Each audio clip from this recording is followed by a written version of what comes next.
acesso ao sexo casual. Tô mais pra bicho do que gente. O inverso é a verte que me visto para além do visual. Amar o diferente. Dispenso pensamentos de refil. Tô mais pra monstro do que gente. Não quero tá coberto de razão e ainda sentir frio. Eu faço diferente. Eu acho um absurdo ser normal. Eu acho um absurdo ser normal. Eu acho um absurdo ser normal. Acho um absurdo ser normal. Eu acho um absurdo ser normal. Eu acho um absurdo ser normal. Eu acho um absurdo ser normal. Acho um absurdo ser normal.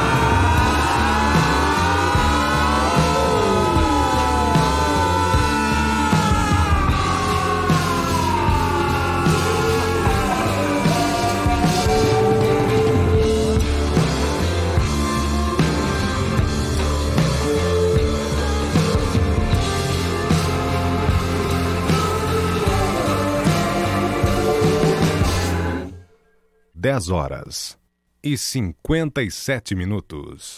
Universitária ZYD 240 99.9 MHz FM Universitária, emissora da Universidade Federal de Pernambuco. Universitária.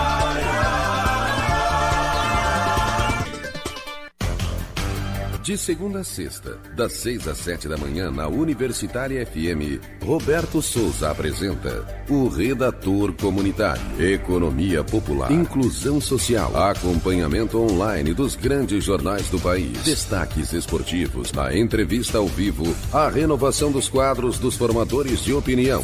O Redator Comunitário. O Redator Comunitário. Rádio com responsabilidade social. De segunda a sexta, das 6 às 7 da manhã, na Universitária FM 99.9. Universitária.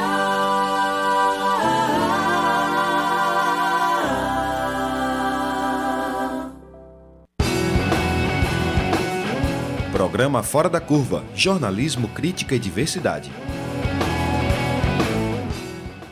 Olá, começa agora ao vivo, Fora da Curva, o seu programa que fala o que a maioria cala. A gente está transmitindo pela Universitária FM 99.9, também pela nossa querida Rádio Escola, Rádio Universitária Paulo Freire 820 AM e também com transmissão por streaming pelo facebook.com/programa Fora da Curva. Eu sou Adriana Santana, professora do Departamento de Comunicação da Universidade Federal de Pernambuco. Você já pode participar conosco do programa, que hoje trata do tema urgente, do tema vital da educação aqui no Brasil. E você pode participar enviando suas perguntas, seus comentários pelo facebook.com/programa Fora da Curva, pelo nosso Instagram, também pelo nosso Twitter. Inclusive, a partir de agora, você que nos escuta, você que nos assiste, pode participar diretamente da construção do nosso roteiro, enviando as perguntas que quer fazer pelo nosso Instagram. Vai lá, Instagram, Programa Fora da Curva, vai lá nos nossos stories e solta o verbo com as suas perguntas e seus questionamentos. Na semana passada, o programa iniciou uma série sobre os 100 dias do governo Bolsonaro e hoje a gente finaliza o nosso especial perguntando 100 dias do governo Bolsonaro. Sem educação? Não por menos de todas as pastas do novo governo, a da educação é certamente a que tem causado mais indignação, mais insegurança. Já houve troca de ministro, entra e sai de diretores e diretoras do Ministério da Educação e declarações completamente descabidas. Uma delas, que foi proferida pelo atual presidente, afirmava que as universidades não realizam pesquisa e, quando o fazem, são privadas. Essa declaração não poderia estar mais equivocada, falaciosa, errada mesmo. A gente não precisa de muito esforço para desmontar esse argumento. De acordo com dados da Web of Science, dados que foram divulgados pelo jornal da USP, Jornal da Universidade de São Paulo, e reverberados por toda a imprensa, agora no dia 13 de abril, das 50 instituições que mais publicaram trabalhos científicos aqui no Brasil nos últimos 5 anos, 44 são universidades, sendo 36 federais, 7 estaduais e uma privada. 80% dos pesquisadores brasileiros estão nas universidades. 8,5 mil pós-doutorandos brasileiros estão dedicados exclusivamente à pesquisa aqui no nosso país. Além de as instituições de ensino público promoverem a educação de qualidade, a educação gratuita, inclusiva, contribuem também para o desenvolvimento do país com os resultados de pesquisas e com ações de extensão. Isso tudo está sendo realizado num cenário de cortes extremos de recursos, né? Atualmente, a educação já conta com o menor orçamento dos últimos 12 anos. Então, mais do que trazer fatos para combater a desinformação, o programa de hoje chamou especialistas em educação, em políticas públicas para a educação, para a gente tentar entender como é que o governo federal está tratando o setor, pretende tratar o setor da educação. Estamos aqui no estúdio, nosso estúdio em Santo Amaro, no Recife. Eu já agradeço bastante a presença de vocês. Saúdo Malu Alessio, que é educadora, professora aposentada da UFPE. Malu foi secretária de Educação do Recife, também diretora do MEC, né, em Brasília. Muito bom dia, Malu. Bom dia, é uma alegria estar aqui com vocês. Não uma alegria pelo que a gente vai debater, mas pela oportunidade da gente debater isso. Prazer é nosso. Também conosco o Daniel Rodrigues, doutor em Educação, professor do Centro de Educação da UFPE. Muito bom dia, Daniel. Bom dia, obrigado pelo convite. Acho um importantíssimo debate analisar os rumos, né, desse governo que vem, né, destruindo, né, direitos, né, destruindo processos que a gente vinha construindo no Brasil, né? Vamos lá, temos muito pano para manga, né, para a gente discutir. Comigo também, aqui no estúdio, Tiago Galvão, que é pró-reitor de Planejamento da Universidade Federal de Pernambuco. Bom dia, Tiago. Bom dia aos ouvintes. Então, tema muito bom para ser debatido, né? O orçamento, discutir também o impacto dessas políticas, da universidade, propriamente dito, na sociedade, a relevância da universidade, o papel que a universidade precisa desempenhar em qualquer governo, não só nesse governo, mas em qualquer governo. E a gente está aqui para isso. Vamos lá. Então, bom dia a todos. Bom dia. A gente convidou também representantes do Sindicato dos Trabalhadores na Educação de Pernambuco, né, o Sintep, mas infelizmente houve um imprevisto, mas da próxima a gente vai chamar novamente o pessoal do Sintep. Eu vou começar perguntando a ti, Malu, né, você que participou da criação de políticas públicas, né, para a educação no Brasil durante um bom tempo, estuda, enfim, trabalha diretamente com o tema. Eu sei que é uma pergunta difícil, mas eu queria que a gente começasse a fazer esse esforço de tentar descrever o cenário atual que se pinta para a educação no Brasil. É um desafio muito grande, porque eu acho que a gente não pode falar isso sem a gente dizer qual era o projeto que a gente pintava para a educação no Brasil, né? Então, nos últimos anos, a gente teve uma participação muito grande. Aliás, são muitos anos de luta, desde a construção do capítulo 18 da Constituição, e depois a luta pelo Plano Nacional de Educação, que foi totalmente vetado, e assim por diante. Mas depois a gente teve uma construção muito forte com as Conferências Nacionais de Educação, a elaboração do Plano Nacional de Educação. Mas mais do que isso, a gente teve pela primeira vez na história a garantia de que a gente teria recursos para executar esse Plano Nacional de Educação, que era de 2014 a 2024. A gente teve a aprovação de 10% do PIB, a gente teve a questão do pré-sal, que estava garantido, vinculado diretamente à educação e saúde. Então, era a primeira vez. Nós temos o plano, que foi construído pela sociedade, e temos o dinheiro para fazer, e temos um projeto do que a gente quer e que direção vai. Então, para a gente que participou muito dessa luta, é um sofrimento muito grande a gente ver. E o que eu percebi, pensando nesse programa hoje, é que não é desordenado. É um projeto muito bem articulado de desmonte de todo um projeto de educação que a gente tinha. Só para eu ter uma ideia, assim que foram tomados, que o ministro tomou posse, ainda o Vélez, ele acabou com 2 secretarias do MEC que são centrais na construção e no acompanhamento desse projeto. Primeiro foi a SASE, que é responsável pela articulação do Sistema Nacional de Educação, que a gente conseguiu que fosse constitucionalmente. Então, lei, hoje a gente deve ter um sistema nacional. e a questão do acompanhamento e valorização dos docentes, a questão do piso salarial e essa articulação, porque nós somos uma federação, então é super importante a articulação com estados, com o município, na defesa do Fundeb, que a gente vai ter oportunidade de falar depois. Então essa foi uma das primeiras a ser retirada. E a outra, que é a política de inclusão que a gente lutou tanto, que é para transformar um país mais justo, mais igualitário, que foi a SECADI, que é a secretaria que tratava da alfabetização de adultos, da diversidade, então toda a organização da educação indígena, quilombola, as questões étnico-raciais e formação de professores para essas áreas. Essa também foi tirada. Então, mostra de cara qual é o projeto. Né, o projeto. Não é por acaso que do ano passado para cá, do golpe, né, de 2016, 2018, ele já pavimentou o caminho para isso, quando desmontou o Fórum Nacional de Educação, quando desmontou as indicações para o Conselho Nacional de Educação e colocou pessoas do setor privado no lugar de pessoas que já estavam, inclusive, da sociedade civil, que eram escolhidas pela sociedade civil. Então, a gente vive um momento em que não é por acaso esse desmonte e, em seguida, toda a política de redução e ameaça de desvinculação corte de recursos. E corte de recursos, né? E as propostas que a gente vai poder desenvolver sobre a questão da alfabetização, por exemplo, esse último decreto aí, e a Base Nacional Comum, BNCC, da forma como ela foi feita. Então, ela é um projeto muito articulado e as perspectivas não são nada alvissareira, né? Nada alvissareira. Daniel, além desse ataque, né, à universidade pública, os primeiros meses, né, do governo Bolsonaro também trouxeram medidas que podem alterar fundamentalmente outras áreas do ensino do Brasil, né? Não apenas o ensino superior. São vários exemplos, né? Esse projeto de militarização das escolas, da educação em casa, né, que chamam de homeschooling, enfim. Eu queria que a gente comentasse quais podem ser as consequências dessas medidas. Então, antes de chegar nas consequências, alguns fundamentos, né? Por que está rolando isso aí? A primeira coisa que a gente, Malu, identifica, que eu concordo, não é um problema local brasileiro, não é um problema específico que vem de longas datas.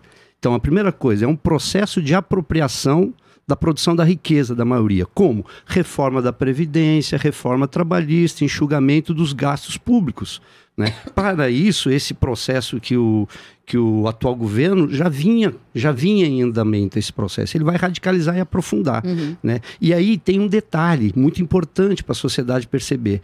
Para realizar essa retirada de recursos, para realizar essa retirada de direitos, ele precisa enfraquecer dois elementos.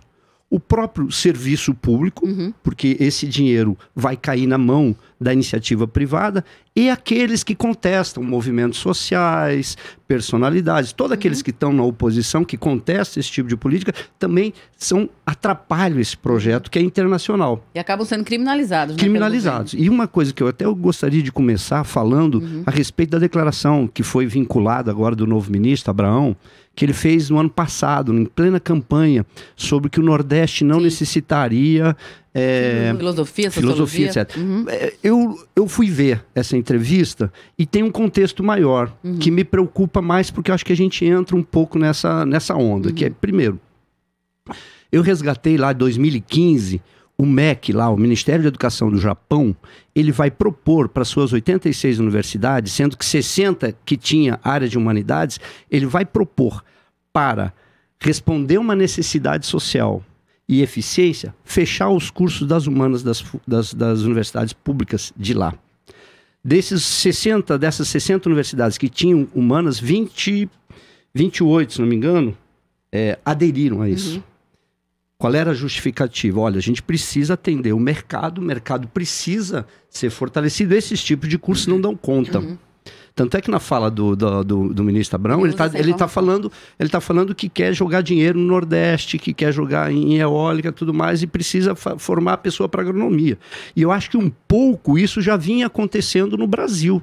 Eu faço uma crítica construtiva, por exemplo, no nosso campus de Goiânia, que foi fundado, ele foi fundado sob essa lógica. Esse é um problema. De não ter no nosso campos de Goiânia, por exemplo, o futuro agora, é sociologia, antropologia, artes, etc, etc. A gente tem que rever isso, porque um pouco a gente vai, para responder esse processo de privatização, a gente meio que aceita e não percebe os fundamentos.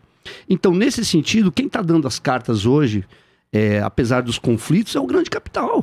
Essa é a classe que está impondo essas reformas. Claro que aí tu tem pequena burguesia aí com um grupo mesmo do clã, né, Bolsonaro, né? Você tem setores evangélicos que tem o grande capital, que vocês têm essa informação, recebendo, como é que se diz, recursos, né, para recorde, é o grande capital, mas também tem setores evangélicos medianos que, nessa lógica de restauro, né, nessa lógica de proteção, de ir contra aqueles que lutam, reforça essa política reacionária e conservadora. Um grande interesse também, né, Daniel, na privatização das universidades. Todos. O processo de privatização, infelizmente, está em curso interno e externamente. Por isso que a gente tem que estar muito atento nesse combate, que não é só o governo Bolsonaro. Claro que o governo Bolsonaro tem um papel violento, virulento. Aí a gente tem que ter uma grande unidade para enfrentar ele, não tem para onde correr.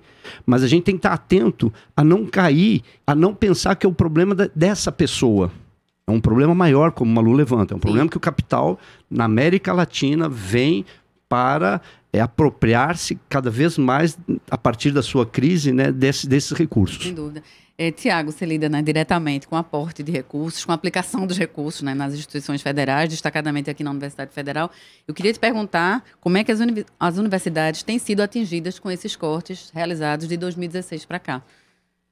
Na realidade, assim, eu também sou coordenador nacional do Fórum de Pró-Reitores de Planejamento e de Administração das Universidades. Então, nos preocupa, na realidade, o papel que a universidade precisa ter na sociedade. Hoje a gente vem falando de uma revolução 4.0, hoje a gente vem falando da necessidade de investimento em inteligência artificial, em formar profissões. O nosso reitor fala muito que o futuro já é hoje, que a gente precisa ajudar as universidades a formar cada vez mais para essa nova realidade, para esse novo modelo de gestão, de futuro que os nossos estudantes precisam. E hoje a gente vem sofrendo com uma redução significativa dos investimentos. De 6 anos para cá, nós perdemos 70% do orçamento de investimento. De 6 anos para cá. Se você pensar de 2013, 7-0. De 2013 para cá, nosso orçamento de investimento das universidades como um todo, o orçamento reduziu 70%.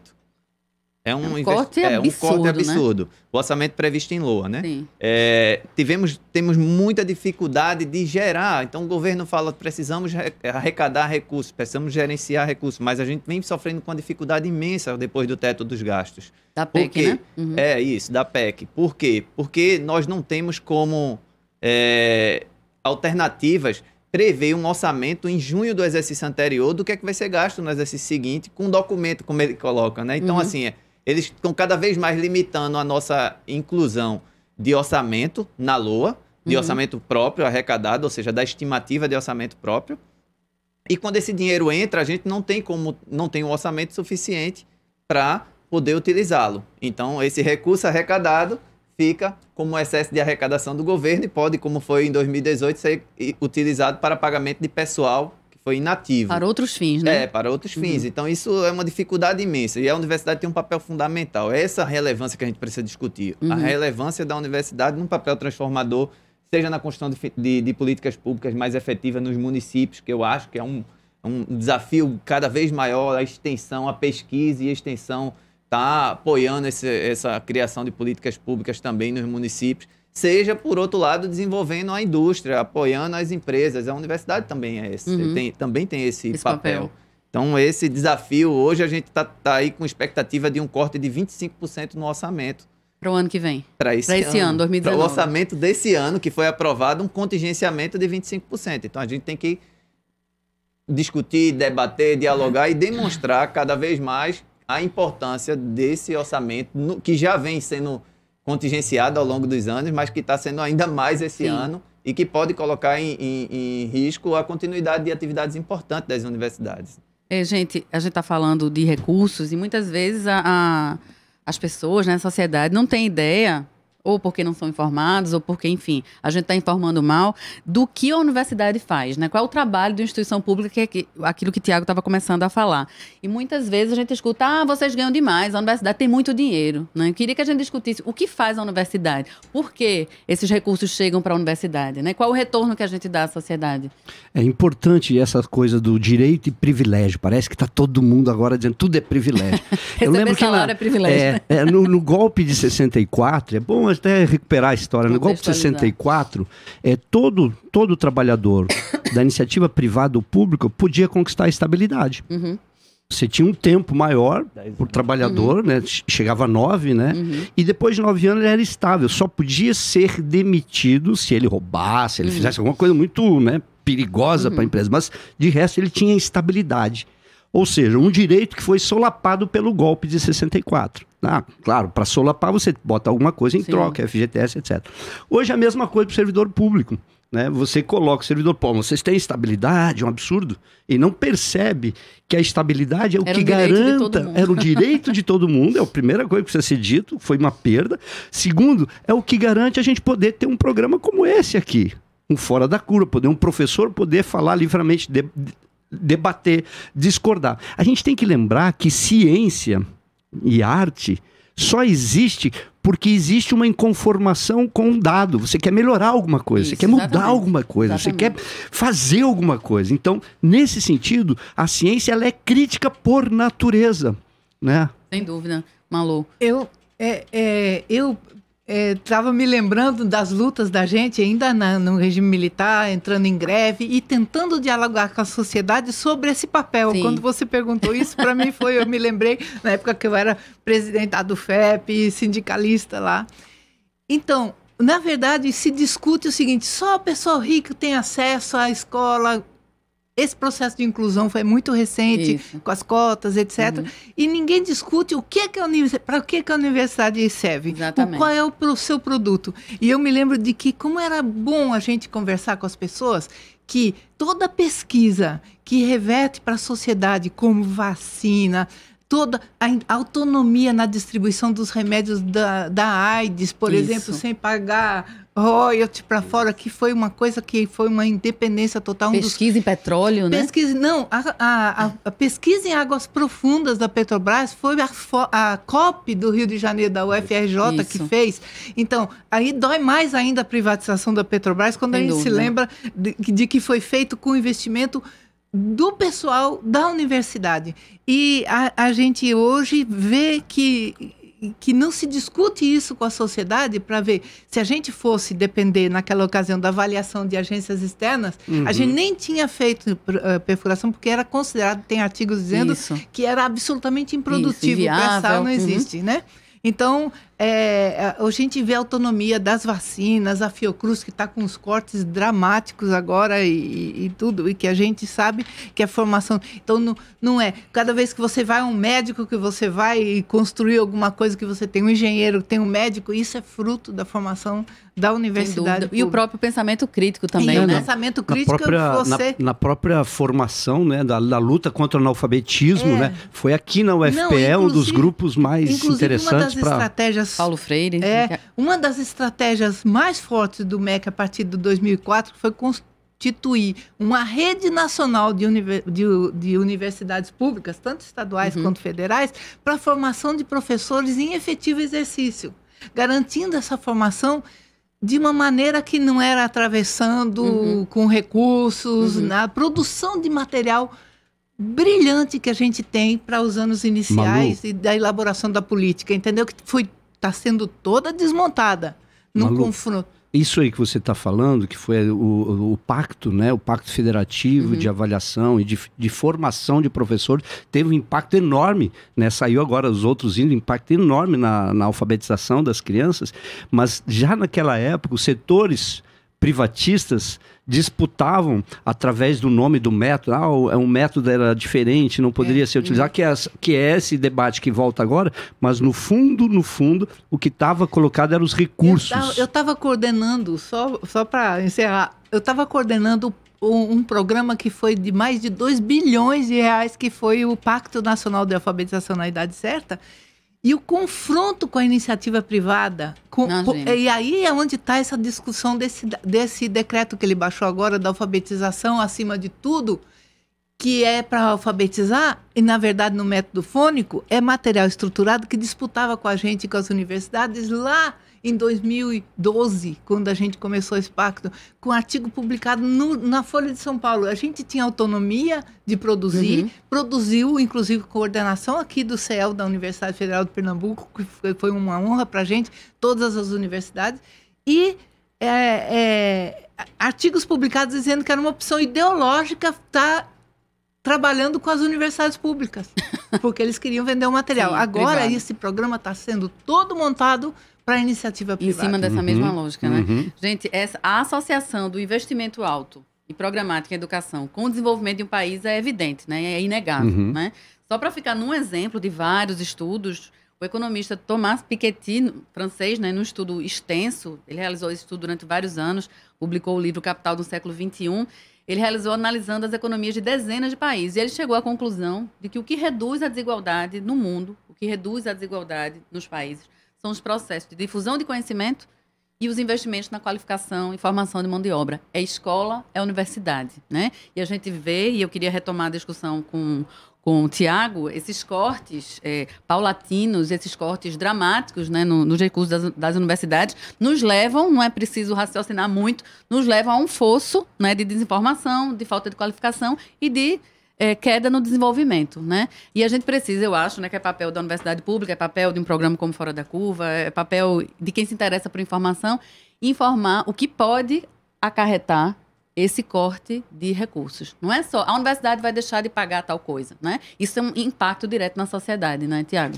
Isso, então, primeiro contextualizar essa universidade. Que universidade a gente tem hoje? A gente tem uma universidade que tem mais de 50% de cotistas. É uma universidade extremamente inclusiva e transformadora. Isso foi uma revolução, uma universidade, né, que foi para o interior, que tem vários campos no interior. Então, as universidades públicas... Vamos rememorar. As universidades públicas, nós temos dois. Dois, Caruaru e Vitória. E temos uma perspectiva de abertura de Goiânia, ainda está dependendo da liberação de vagas, né? Então, tem uma aprovação, mas não tem as vagas para concursar. Então, a gente ainda não tem essa possibilidade de abertura enquanto o Ministério não liberar as vagas. Mas hoje, o que é que acontece? A gente tem municípios que são diretamente afetados pela participação por ter um campo universitário. O que é que traz para o município? Primeiro, ele já traz um desenvolvimento socioeconômico no entorno.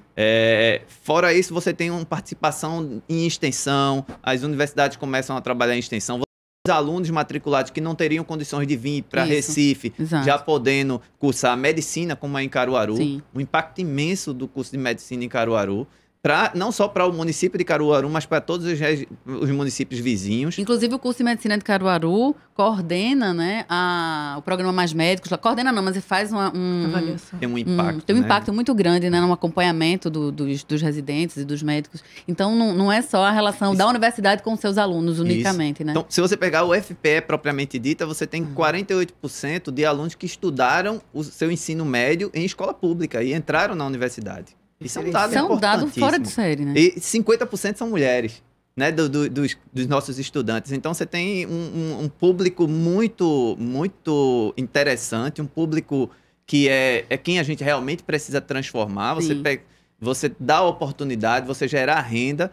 E eu acho que ainda tem um papel maior. Eu acho que a gente precisa apoiar mais fortemente, o governo precisa enxergar a participação das universidades como um processo de transformação de políticas públicas. Sim. Eu sempre defendo que hoje você tem pesquisas de ponta, pesquisas de qualidade e você tem um pouco investimento nesse papel de pesquisas aplicadas porque não tem uma linha de fomento tão grande para isso e que vai transformar diretamente lá na construção de políticas públicas, os municípios.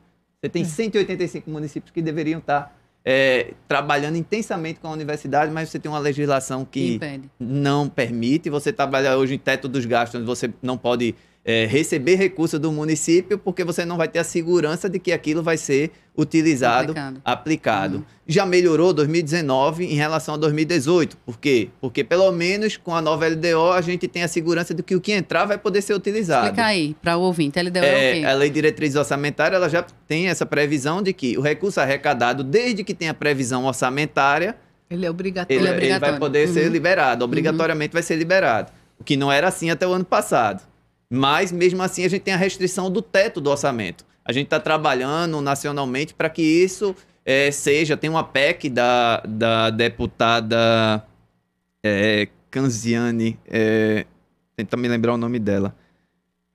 Daqui para o final eu me lembro o nome dela. Produção, ajuda aí, produção, na busca do nome da deputada. Ela está apresentando uma PEC bem interessante de desvinculação do teto dos gastos da arrecadação das universidades. Isso faz com que a gente possa ter mais autonomia na gestão orçamentária. E isso é fundamental. Não dá para desenvolver políticas públicas sem a segurança de que o que o município com tanto sacrifício conseguir arrecadar e firmar instrumentos com as universidades precisa ser, de fato, aplicado, né? Inclusive, nessa linha de construção do papel das universidades nas políticas públicas, é super importante que na educação isso é muito fácil de fazer. Veja a construção da política de formação de professores que a gente falou. Então, a gente tem trabalhado muito com os municípios todos. Luísa. O nome da deputada é Luísa? Canziani. Ela é do Paraná. Paraná.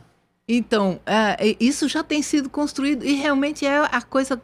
Mesmo um município que não tem recursos, o governo federal conseguiu garantir que o papel da universidade fosse fundamental nessa relação. Só para complementar. Vários ouvintes participando, lógico, né? O tema diz respeito a todo mundo.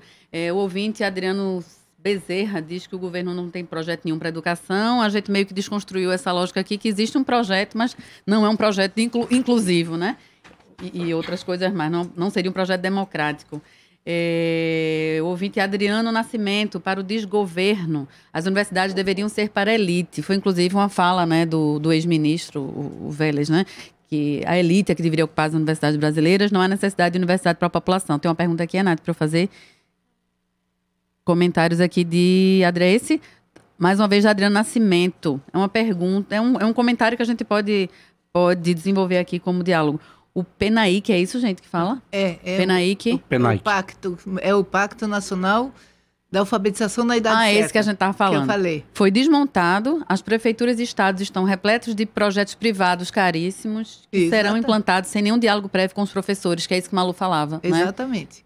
Né? Essa volta ao que a gente viu em 2012. É o embate entre os materiais estruturados que são fornecidos por vários, eu posso até nominar aqui, não tem problema, tem alfabeto, tem ângulo, todo mundo vendendo material estruturado, cartilhas. Quando a gente já tem e que desvaloriza a identidade profissional e a autonomia do professor. Conjunta, né?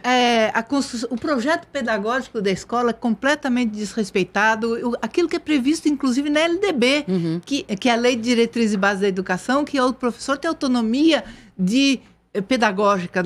Lá, agora, com esses pacotes, você recebe uma ficha e você tem... Pronta. E você homogeniza uma sala, você desrespeita. A gente construiu um material... Olha, o primeiro material foram 35 cadernos produzidos por 19 universidades públicas brasileiras. O projeto começou a ser implantado em que ano, Malu? Em 2012. E efetivamente em 2013. Aí eles avaliaram já no final de 2013, teve uma avaliação, e aí, na verdade, não é o embate da avaliação, é o embate de que política você está fazendo e a privatização contra um trabalho público em parceria com as universidades. Então, não é só o governo Bolsonaro. Muitas prefeituras, muitos governos estaduais optam por isso porque é uma relação de negócio. Que não precisa entrar mais em detalhe. Esses dois aspectos nesse processo é muito importante, ou seja, tem um processo de acumulação, ou seja, a escola, a educação como lugar para você ser um empresário e ganhar dinheiro com esse processo, que é o que Malu acabou de demonstrar, e o processo também de desenvolver valores individualistas, valores que não são valores solidários, né? Na própria formação, a gente está essa é a política geral, não é à toa que entra junto a história da formação em casa, né? Ou seja, essa concepção, ela tem dois viés, o viés econômico, né, comercial, né, para ganhar dinheiro em cima e o de formar a grande maioria da população nesse adestramento. Acho que ele queria chamar a atenção. Um processo de adestramento. Precisa uma nova classe trabalhadora que seja adestrado para que aguente a relação precarizada do trabalho e ache isso normal, que acha que servidor público tem muito direito e não lutar pelo seu direito para ter a sua estabilidade, né? Que conforme um novo trabalhador dentro dessa lógica terceirizada. E seja um consumidor. Não, exatamente. Inclusive, assim, como a gente estava fazendo formação para os 360 mil professores que trabalhavam em classe de alfabetização, era universal. Era muito dinheiro, por isso que eu falei em 2 bilhões. A gente vê que toda política é uma política de demonstrar que o professor é dispensável. Se você tiver um bom material... Essa política atual, né? Se você tiver um bom material, você contrata um monitor terceirizado e ele vai lá e faz, é só preencher aquelas... Então, um aplicativo, né? Bota um aplicativo. Um aplicativo. Então, é esse que é o desafio. O ouvinte Ed Júnior comenta que a forma mais simples de se destruir uma sociedade é sucateando e acabando com a educação, né? A gente, infelizmente, tem visto essas ações paulatinas serem, se não realizadas ainda, mas pelo menos aventadas, né? Por integrantes do governo, né? Algumas já em curso. Bom, o programa Fora da Curva está discutindo hoje sobre os caminhos da educação neste governo, Jair Bolsonaro. A gente vai a um intervalo rápido e a gente retorna já na nossa rádio pública. Programa Fora da Curva. Informação a serviço da maioria.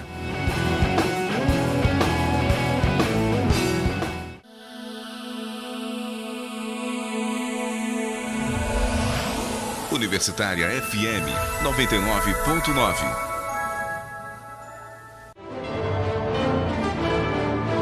A Universitária FM leva até você um documento da história do rádio em Pernambuco.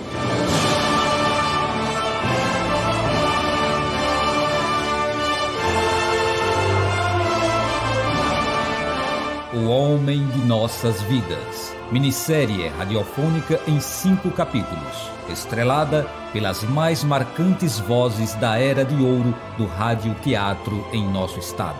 Produção de Hugo Martins. Às 18 horas, aqui na Universitária FM.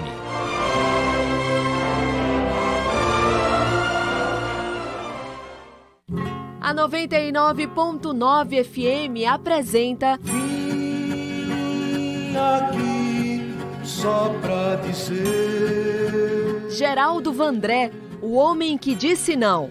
Ninguém há de me calar. Série especial em 4 capítulos que integra as comemorações dos 40 anos da Rádio Universitária FM. Segunda, às 8 da noite, com José Mário Austregésilo e participação especial do professor Frederico Guilherme de Lima.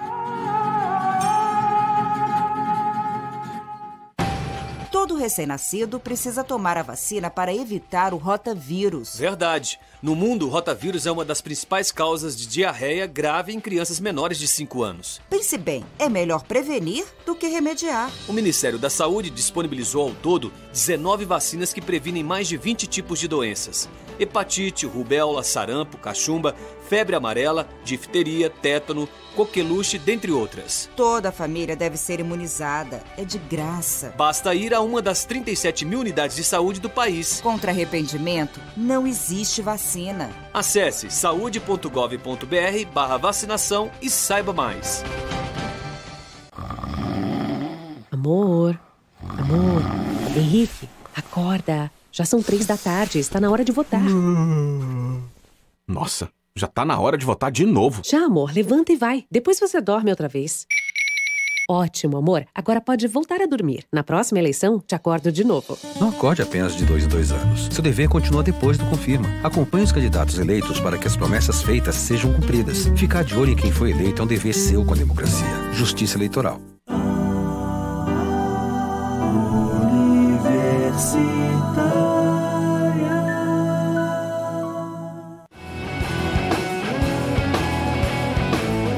Programa Fora da Curva. Análise crítica de assuntos do interesse público.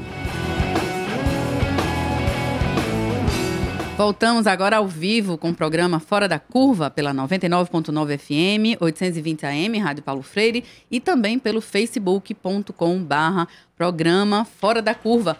Hoje a gente está discutindo os caminhos, ou descaminhos, como queiram, da educação no governo Bolsonaro. A gente está aqui no estúdio com Malu Alessio, que é educadora, professora aposentada da UFPE, foi secretária de Educação do Recife, ex-diretora do MEC em Brasília, também com Daniel Rodrigues, professor do Centro de Educação da UFPE, doutor em Educação, também com Tiago Galvão, que é pró-reitor de Planejamento da UFPE. Tiago também preside o Fórum, como chama, Tiago? Coordenador Nacional do Fórum de Planejamento e Orçamento e Administração das Universidades, o FORPLAD. Como é que chama? FORPLAD. FORPLAD. Então, representa também aqui todas as pró-reitorias de planejamento das universidades federais. Durante o governo de Michel Temer, né, de 2016 para cá, o Ministério das Comunicações foi incorporado ao da Ciência e da Tecnologia, tendo atingido em 2017 o menor orçamento dos últimos... Desculpa, o Ministério das Comunicações foi incorporado da Ciência e Tecnologia, desvinculado no Ministério da Educação e tendo atingido em 2017 o menor orçamento dos últimos 12 anos, como a gente anunciou no começo do programa. Esse fato levou as entidades de pesquisas aqui no Brasil a articularem o movimento Conhecimento Sem Cortes. Esse movimento existe para denunciar o sucateamento do campo da ciência no país por conta dos constantes cortes que a gente também vem falando desde o começo do programa. Ainda durante o mandato de Michel Temer, novos cortes foram realizados. Em 2018, houve novo corte, fez com que o pagamento de bolsas de pesquisa aqui no Brasil, em dezembro do ano passado, fosse atrasado. Essa medida levou ainda o CNPq a entrar em 2019 com um rombo de 300 milhões de reais no orçamento, o que deixaria os últimos 3 meses de 2019 descobertos, ou seja, pesquisadores ficariam sem recursos para pesquisar. E o presidente atual, eu ia falar Michel Bolsonaro, que mistura. Jair Bolsonaro, é fusão. Havia prometido em seu plano de governo o aumento de verbas para a ciência. Está lá no plano de governo dele. No plano de governo, né? Aumentar, crescer as verbas para a ciência, e a meta seria elevar o investimento feito por governo e iniciativa privada de 1,3% para 2,5% do PIB em 4 anos. Mas o que a gente vem assistindo é justamente o contrário, né? No final de março, agora no final deste mês, o atual governo decretou ainda mais cortes para o setor, o que vai diminuir em 42,27%, é quase metade, né? Mais de 42%, que já era ruim. Que já era pouco, o orçamento do Ministério da Ciência, Tecnologia, Inovações e Comunicações, o que agrava, né, claramente ainda mais a situação da produção científica aqui no país, que a gente já vai falar já sobre esse impacto da produção científica no Brasil para as pessoas, né? Mas é importante a gente destacar uma informação recente, que em paralelo a esse contexto de cortes, segundo um levantamento que foi publicado hoje pelo UOL, também pela Folha de São Paulo, esse levantamento tem base em informações da Secretaria Especial de Comunicação, a SECOM, são dados oficiais. Os gastos em publicidade do governo do atual presidente cresceram 63% em relação ao mesmo período do ano anterior, chegando a 75 milhões já. Ainda de acordo com o levantamento desses 3 primeiros meses, a emissora de televisão Record passou a Globo, né, em quantidade de recursos recebidos pelo governo em publicidade. Foi o grupo de comunicação que recebeu mais verbas publicitárias deste governo. Nesse mesmo período, foi autorizado um investimento de 12 milhões referentes apenas à campanha publicitária da reforma da Previdência. Então, assim, a gente vê boa parte dos recursos sendo retirados de áreas importantíssimas, né, do nosso país, como saúde e educação, forte em pesquisa, e outras áreas com crescimento aí exponencial em investimento, como é a da propaganda, né?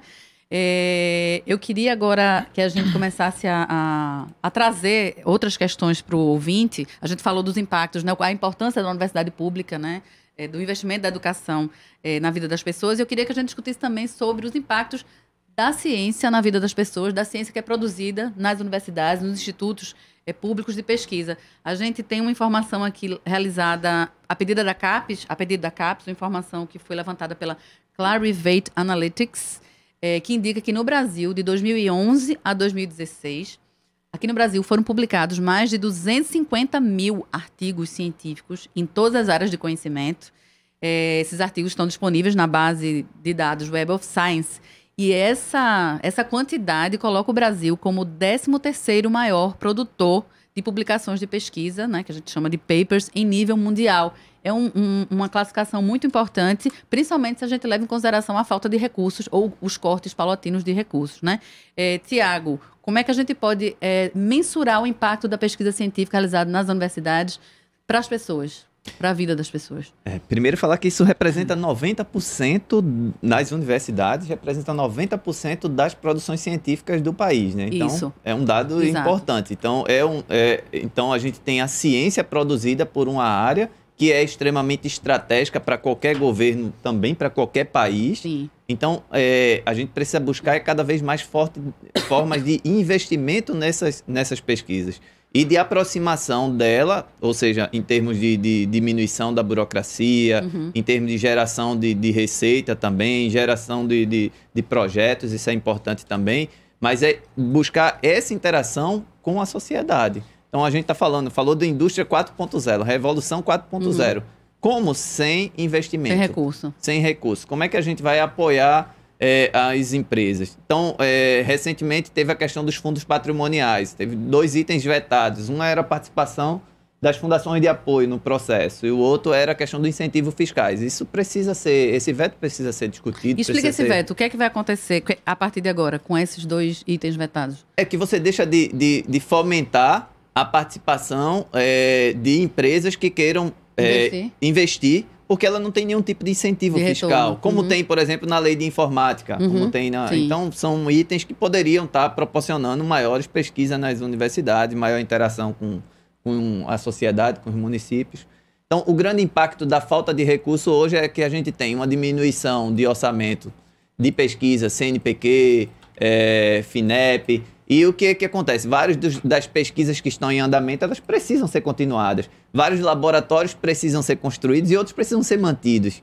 E como se o custeio das universidades, ele mal consegue sobreviver com suas próprias despesas, como energia, limpeza, segurança. E como é que a gente, sem esse aporte que vem do CNPq, que vem do FINEP, que é tão necessário, que pode ser também vir de empresas, por que não? Que venha de prefeitura, que venha do governo do estado, mas que venha para gerar conhecimento, para gerar pesquisa e que seja aplicada na transformação social. Então, o grande impacto é que, sem pesquisa, nós não temos transformação. Nós vamos continuar cada vez mais dependente de tecnologias, dependente de conhecimento de outros países. E dependente da compra dessa tecnologia, o que é pior. O que é pior. Né? Por preços muito mais caros, como se falou aqui, a questão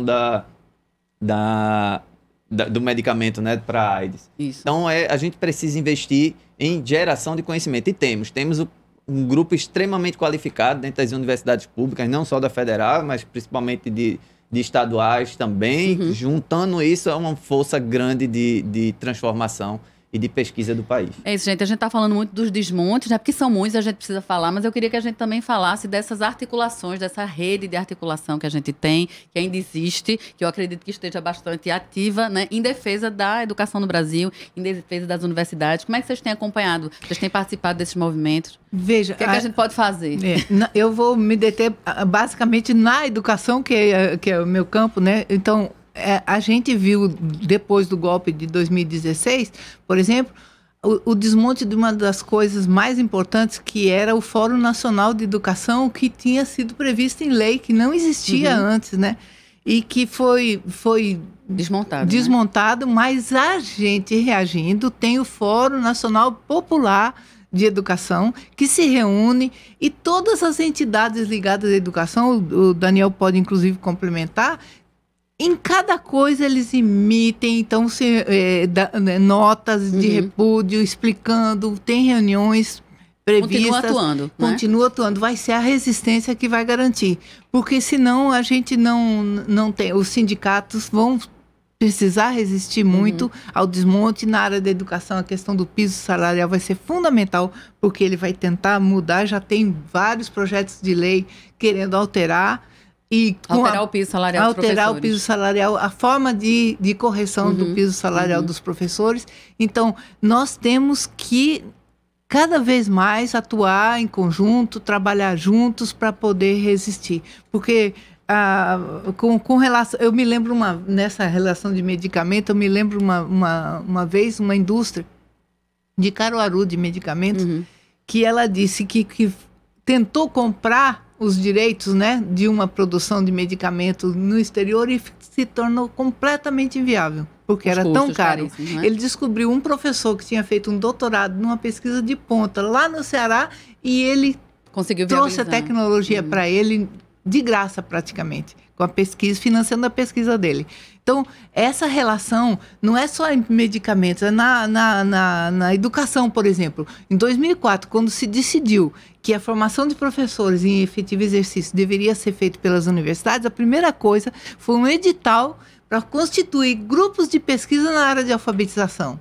Então, se criou inicialmente 9, se não me engano, era Campinas, Belo Horizonte, Pernambuco, estava entre eles Ponta Grossa, que se tornaram referências na pesquisa de alfabetização. Então, você deixou não só um serviço, mas como deixou uma infraestrutura de núcleos de pesquisa dentro da universidade que transformaram os próprios cursos de pedagogia.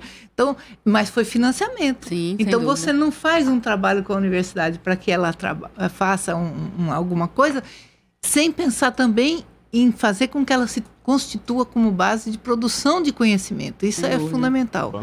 É outra coisa. Tanto que essa história de alfabetização e letramento e método fônico é um debate que a gente tem um grupo nacional hoje crítico com relação à alfabetização que tem muito a contribuir. E a gente percebe que a questão central nessa diferença, eu fiquei muito escandalizada com o secretário de alfabetização, que é como é o nome dele? Secretário Nacional de Alfabetização. Carlos Nadalim, que ele disse que o letramento consiste em uma preocupação exagerada com a construção de uma sociedade igualitária, democrática, pluralista em forma de leitores críticos. Que loucura, minha gente. Eu achei ótima a descrição dele, eu fiquei tão orgulhosa de defender a palavra letramento. Então, mas isso teve origem, não é assim, num passo de mágica, foi financiamento de muita pesquisa, de professores, doutores, pesquisando nisso na área, né? Então, eu acho que essa relação da universidade com a educação é direta, o exemplo mais... Gente, vocês estavam falando de alfabetização e, infelizmente, a gente tem visto já há algum tempo, né? Não é de hoje, mas hoje a gente tem visto com mais força esse movimento uma tentativa de descredenciar Paulo Freire, uma tentativa de destituí-lo de qualidades, destituí-lo de importância. Eu queria que a gente brevemente fizesse uma rememoração, né? Até foi um pedido, né, do filho do Bolsonaro para a gente explicar quem é Paulo Freire. Eu acho que vale a pena, né? Vocês que trabalham diretamente com Paulo Freire com o é uma das Freire. personalidades mais importantes brasileiras para o mundo, para começar, né? Agora, ele não é importante para o mundo porque ele teve uma ideia genial e pronto, simplesmente. A importância dele está justamente na perspectiva de que o processo de alfabetização é uma construção de uma sociedade justa. Ou seja, alfabetizar, entrar nesse mundo, e aí o letramento, né, que vai depois se desenvolver, é justamente as pessoas poderem se ver como sujeitos sociais, utilizar os instrumentos da matemática, da língua, etc., para se constituírem enquanto sujeitos de direitos. E isso percorreu o mundo. E por que isso impacta? Por que incomoda? Porque é justamente essa perspectiva que está sendo destruída. De nós, enquanto sujeitos críticos, né? Sujeitos que querem ter direitos, isso precisa ser aplacado. Sim. Paulo Freire é um mau exemplo. Aí Paulo Freire, também outra acusação, né, do marxismo cultural, na verdade é tudo que se aborda com justiça social vai contrário ao projeto de concentração de renda. E leva diretamente o nome de comunista, de petralha. Tudo está nesse bolo, porque é o bolo da crítica socialmente. E uma coisa que eu queria chamar a atenção, que a gente não pode, Malu já começou a levantar, a gente não pode esquecer, o grande ataque hoje, tanto à educação, à saúde, se chama reforma da Previdência. Sim. Por que significa isso? Porque significa, mais uma vez, tirar direitos, tirar recurso de servidores, de trabalhadores e colocar a mão dos bancos para financiarem processos que eles chamam de capitalização, né, da sua aposentadoria, que é uma falácia, né? É uma falácia, isso significa concentração, já teve os resultados. Então isso vai ter um impacto diretamente na educação brasileira como um todo, né? Porque os professores estão com problema na sua aposentadoria, os técnicos vão ter problema na sua aposentadoria, ou seja, vai haver um desmonte do serviço público. Então, a aposentadoria não é só um problema pessoal particular, é um processo de desmonte da estrutura do serviço público. Por isso que ele é central para a gente que trabalha na educação, para a gente que trabalha no serviço público em geral, e para as pessoas que estão querendo se aposentar um dia, e se aposentar, não estou dizendo se aposentar para ir para uma cama, né? Para ir na farmácia, para a cama. Não, se aposentar para poder viver a vida, né? Esse que é o grande objetivo. Isso aí está sendo atacado de forma cruel por a maioria por exemplo, dos grandes empresários, que aí entra outras redes de televisão, as grandes redes de televisão. Diário hoje estava ouvindo um jornal que é local, né, defendendo que tudo pode acontecer. Eles podem brigar entre si, mas a reforma da Previdência é uma necessidade. Necessidade para quem? Então, eu gostaria de mapear... Engraçado que o jornalista fala como se não fosse um trabalhador, né? Defendendo o patrão, exatamente, como se fosse milionário. Esse é um problema, a gente está incorporando valores. É o único cuidado que eu falaria, aí debatendo já com o Tiago, é que no financiamento particular pode ser uma armadilha, como a gente vivenciou. Porque além de ser um financiamento muito reduzido, a gente só pegar muito os dados, não tem sentido. Ele pode condicionar o que é o essencial, que é o público. Então, nesse sentido... Mas aí fica quase impossível, né? Na verdade, a gente tem que manter as universidades públicas com orçamento público. Exatamente. Agora, a gente também não pode deixar de fazer com que ela tenha interação com os municípios e com outras formas. Mas isso é muito pouco... perto mas é um muito pouco que até faz uma diferença muito grande na vida daquelas pessoas lá nos municípios, seja na própria indústria também. Agora, a defesa tem que ser sempre em cima de um orçamento público e que a universidade seja pública, gratuita e de qualidade, como ela vem sendo hoje. E isso, o resultado disso é a transformação social daquelas pessoas que são formadas pela universidade, o quanto elas conseguem... Se você imaginar hoje os cotistas, que muitos deles é a primeira formação em nível superior da família. Né? Então, essas pessoas estão transformando as vidas das suas famílias, e elas estão servindo de exemplo para outras pessoas. Então, é esse grande impacto que a educação tem que ter. E essa educação só tem esse impacto com investimento. É claro que a gente não... o investimento precisa ser, em sua grande maioria, público. Agora, a gente também tem que entender e tentar interagir para que ele tenha também possibilidades de outras fontes de financiamento, desde que não, absolutamente não, seja para as atividades, vamos chamar para as atividades, né, que é o tradicional das universidades. Não né? mesmo com a autonomia, né? Das que não mesmo com a gente tem que ter, nessa linha do que Daniel e Tiago estavam falando, a gente tem que ver que o ministro, além de vir do setor financeiro, ministro da Educação, o ministro da Educação atual, ele veio do setor financeiro, ele está substituindo todos os secretários da área econômica. Então, na verdade, a crise na educação vai passar a ser... como é que isso vai ser administrado como se fosse um setor financeiro do Estado e não uma seção de direito humano da população. Construção de políticas públicas. A construção de política pública que é constitucional e que você tem que ter garantia de direito. Então, aquela ideia do universal, que a gente chega à vinculação de recursos para garantir que seja universal e direito, e a obrigatoriedade de 4 a 17 anos que a gente conseguiu com a última emenda 59, que foi o ministro Haddad ainda que encaminhou, de garantir a obrigatoriedade de 4 a 17 anos, você só consegue isso com muito recurso. E isso é uma garantia de direito, não é um pensamento financeiro de que como é que você corta dinheiro. Nem é uma benesse, né, nem é uma benesse. Então, essa perspectiva, a gente não tem de diálogo com esse tipo de gestão que está implementada no MEC hoje. Que é exatamente então, isso, entender qual é o papel da universidade nesse processo, e aí você discute investimento, porque um investimento, um pequeno investimento pode ter um grande retorno. E não é assim, eu tenho qualidade, esse dinheiro, se vire para ver o que vocês podem fazer. Não, é o que o país precisa. Exatamente. E a educação básica precisa. Então, é universal? É universal. E aí, o que ele faz em março? Em março, o governo se reúne com o Conselho Nacional já todo manipulado e que está agora como um apêndice do governo, botar logo abaixo a história do custo aluno-qualidade inicial, que é o mínimo que você podia ter para ter uma educação de qualidade. Então, qual é o compromisso com a educação básica de qualidade ou com a universidade de qualidade? É o quanto eu vou economizar de dinheiro ou o quanto eu preciso investir? Essa é a diferença. Uma coisa que eu queria somar a essa reflexão, ele mesmo disse nessa fala dele, dizendo o seguinte: olha, não dá para jogar dinheiro que é mal gasto.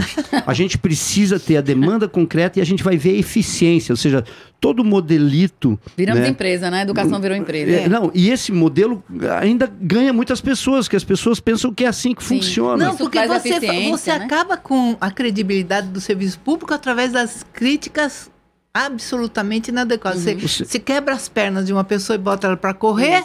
E depois ela não ganha a corrida, você diz que a culpa é da pessoa. Aí a proposta que você estava levantando, o Thiago estava levantando, que do governo de colocar, seja zero, ou seja, acabar com qualquer vínculo, acabar com qualquer possibilidade. Então você vai jogar aonde lhe der mais retorno.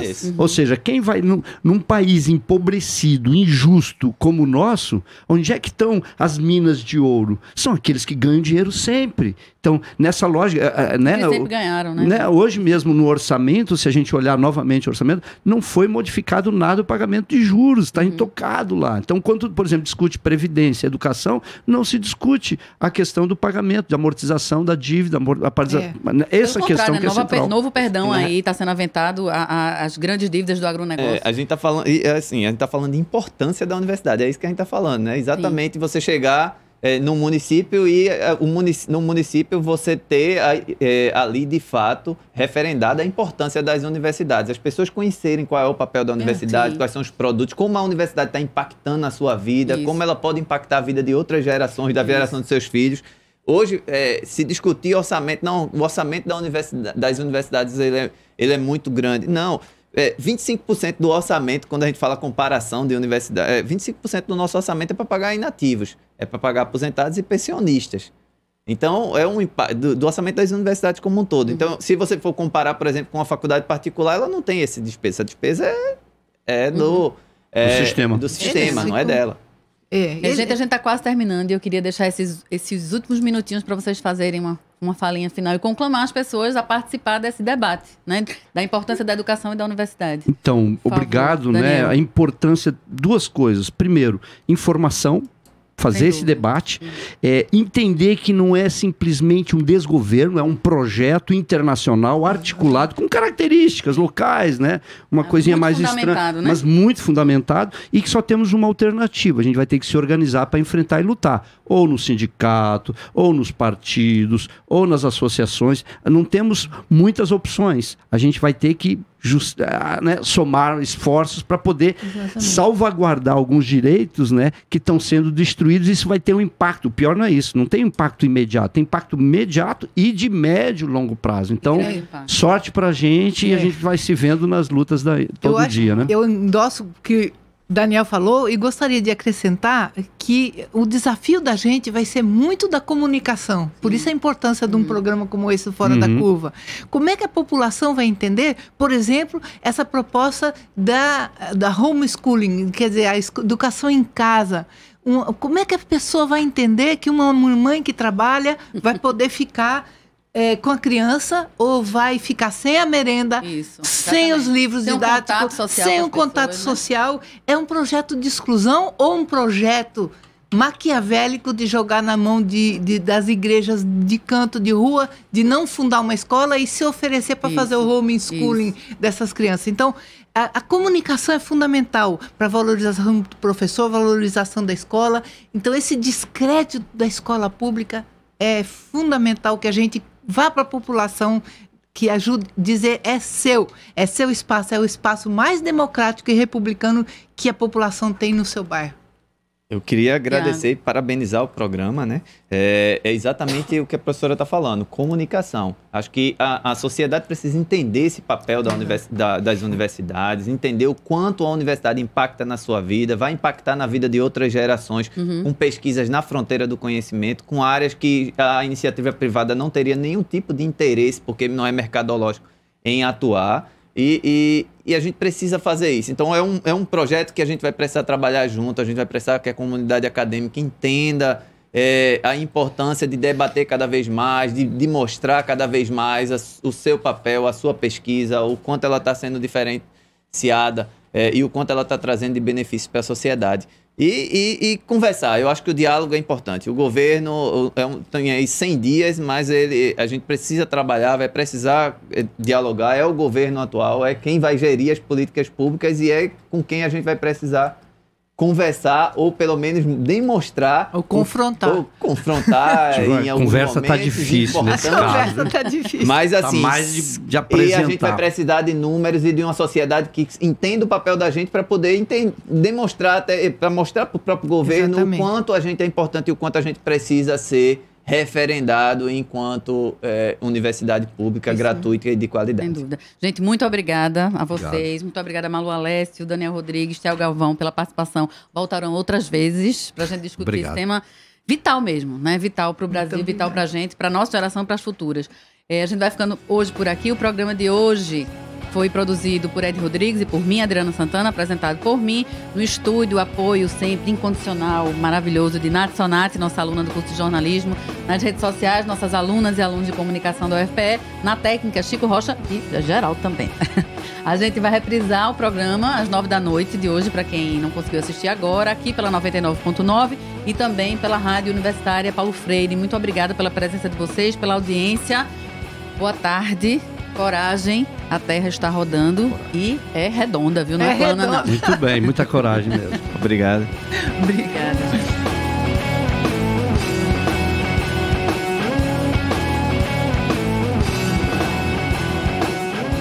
O programa Fora da Curva é uma realização do Departamento de Comunicação Social com o apoio do Departamento de Sociologia e do Núcleo de Rádio e TV Universitárias. Parceria com o Marco Zero Conteúdo, Centro das Mulheres do Cabo, SOS Corpo, Centro Sabiá, Terral Coletivo